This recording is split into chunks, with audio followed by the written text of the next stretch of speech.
শিশু ধর্ষণের মামলার বিচার করার জন্য বিশেষ ট্রাইব্যুনাল স্থাপনের বিধান রাখা হয়েছে। শুধু পুরুষ কর্তৃক না, যে কোনো ব্যক্তি কর্তৃক ধর্ষণকে শাস্তিযোগ্য করা হচ্ছে।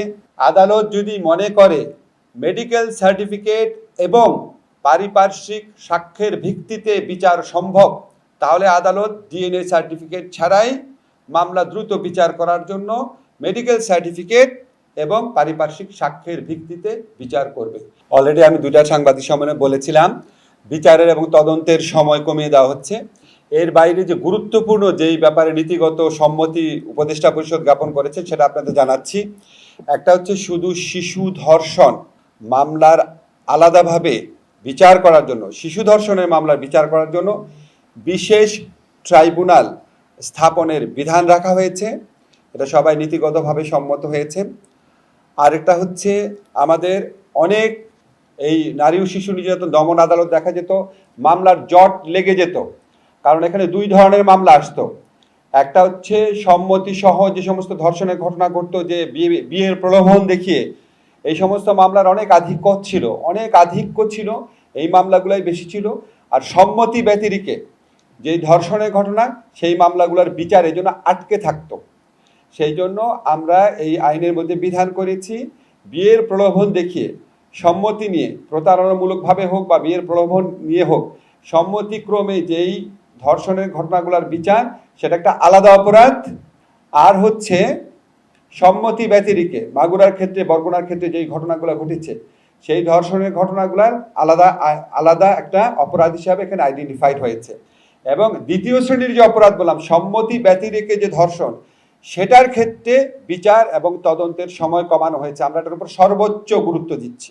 এছাড়া আমরা ধর্ষণের মামলার ক্ষেত্রে কিছু ডেফিনেশন এনেছি। ধর্ষণের মামলার ডেফিনেশন পরিবর্তন করে শুধু পুরুষ কর্তৃক না, যে কোনো ব্যক্তি কর্তৃক ধর্ষণকে শাস্তিযোগ্য করা হচ্ছে।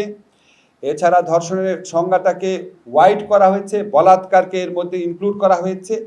যে কোনো, আমি খুব বিশদ বর্ণনা যাচ্ছি না, আপনাদেরকে শুধু বলতে চাচ্ছি, বিএনডব্লিউএল এর মামলাতে যে ডেফিনেশনটা ছিল সেটার অনেকাংশ এখানে আনা হয়েছে। শুধুমাত্র প্রকৃত মানে পেনিট্রেশন না, যদি অন্য কোনো বস্তু ব্যবহার করা হয় বা আপনার বায়ুপথে বা যে কোনোভাবে যদি ধর্ষণ করা হয়, সেটাও আমরা ধর্ষণের শাস্তির আওতায় আনছি।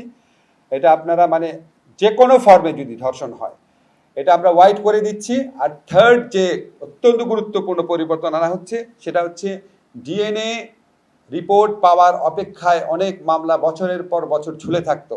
তো আমরা এই আইনে বিধান করেছি, ডিএনএর রিপোর্ট ছাড়াই আদালত যদি মনে করে মেডিকেল সার্টিফিকেট এবং পারিপার্শ্বিক সাক্ষ্যের ভিত্তিতে বিচার সম্ভব, তাহলে আদালত ডিএনএ সার্টিফিকেট ছাড়াই মামলা দ্রুত বিচার করার জন্য মেডিকেল সার্টিফিকেট এবং পারিপার্শ্বিক সাক্ষ্যের ভিত্তিতে বিচার করবে।